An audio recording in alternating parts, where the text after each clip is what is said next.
George the Steamroller was living the life. He had been sent to flatten an old level crossing, and he went about his work with great enthusiasm. "Railways are no good. Pull 'em up, turn 'em into roads," he chanted as he rolled along. Later that day, Peter Sam approached the work zone. "We'd better stop," said his driver. "Looks like they're doing some work on the crossing."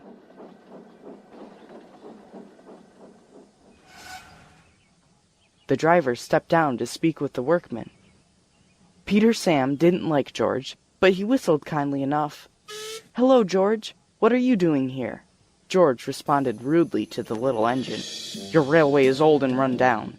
They're having me flatten this crossing today, and I'll be destroying an old bit of track just down the line tomorrow. Soon all your tracks will be gone, and roads will reign supreme." "That's not true," replied Peter Sam indignantly. But he couldn't help but notice some overgrown bushes and warped rails up ahead. George was right. The railway was in need of some maintenance and repairs. Maybe they really were tearing the line down. Soon, Peter Sam's driver finished talking and returned to the cab. "Off we go," he called. "The workmen say we're clear."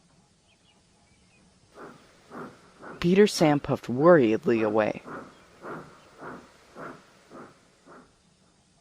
Back at the sheds, Rusty was ill.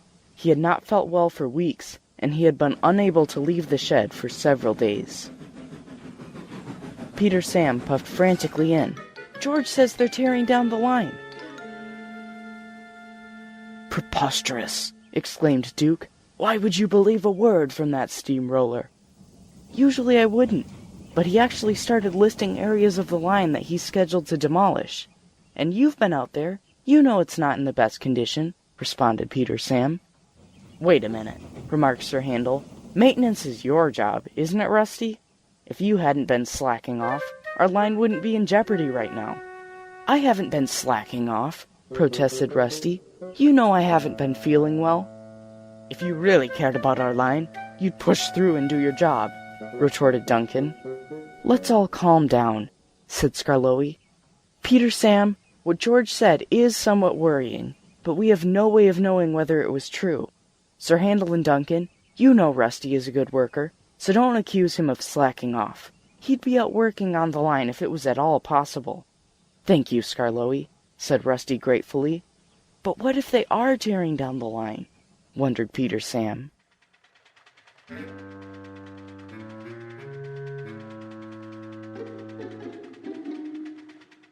The next day, Rusty returned to work. He still didn't feel well, but he knew it was for the best of the railway. He and the men were working on a damaged section of track. The sound of George's whistle in the distance motivated him to work harder. Sir Handel came down the line. "Hurry up," he scolded. "George is just down the line, and he's tearing up another section of track." Rusty's spirits sank. Once the men had mended the track, they went to work on some damaged buffers at the end of the siding. Duncan passed by. "I hope you're making up for the time you skipped. You'd better save the line before it's too late." Rusty felt even more deeply hurt. Even a cheerful whistle from Skarloey as he passed later in the day could not make him feel better. "Oh well," he thought as he returned to the shed that evening. "This part of the line looks much better than it did before." Just then, an overgrown bush brushed up against his front. Rusty had never felt more defeated.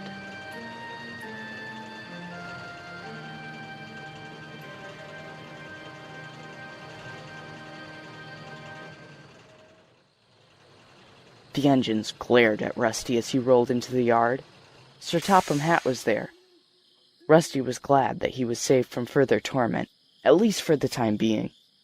Sir Topham Hatt began to speak. "Rusty, thank you for your work on the line today. I appreciate that you did your best, even on a day when you felt ill." He turned to the other engines. "You may have noticed George doing some work on the line these last couple days. He tore down some old sections of track that were in desperate need of repairs. Starting tomorrow, You will be hauling supplies out to rebuild those sections of the line." Rusty was surprised. "Wait, the railway isn't being destroyed? So that means—" He trailed off in relief. "It means," replied Skarloey, "that some of us owe Rusty an apology." Duncan and Sir Handel looked ashamed.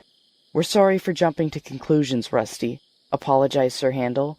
"We shouldn't have accused you of putting our railway in danger." "You really are a good worker," said Duncan, "and we'll be happy to help you rebuild the line." The next few days, Rusty was as happy as can be. He made amends with Sir Handel and Duncan, and they worked hard together. Soon, the line looked as good as new. Rusty only hoped that their good work would shut up George.